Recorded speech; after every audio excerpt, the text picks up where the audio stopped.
इन तीनों बच्चियों को माशाअल्लाह इनामात से नवाजा जा रहा है।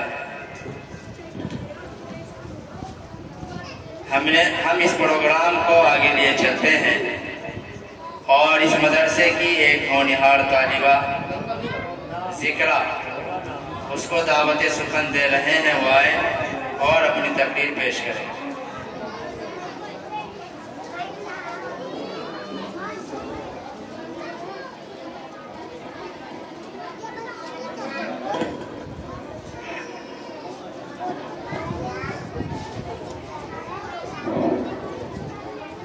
अस्सलामु अलैकुम वरहमतुल्लाहि वबरकातुहू। ऐ खाके वतन अब तो पाँवों का सिला दे, ऐ खाके वतन अब तो पाँवों का सिला दे, मैं टूटती सांसों की फसीलों पे खड़ी हूँ।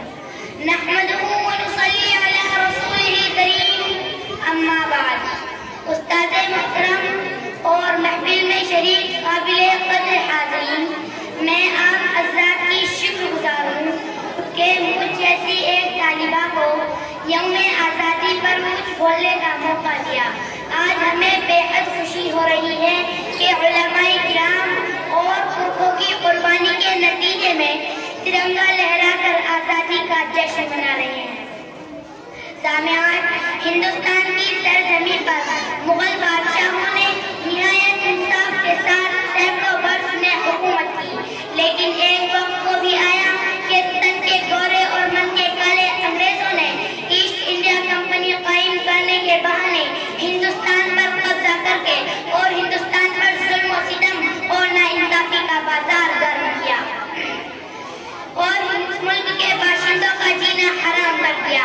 ऐसे वक्त में अंग्रेजों के खिलाफ सबसे पहले फतवा देने वाले शख्स शाह अब्दुल हफीज मुहद्दिस दहलवी रहमतुल्लाह अलैह थे, जिनके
वतन के जहाँ निसार हैं वतन के काम आएंगे।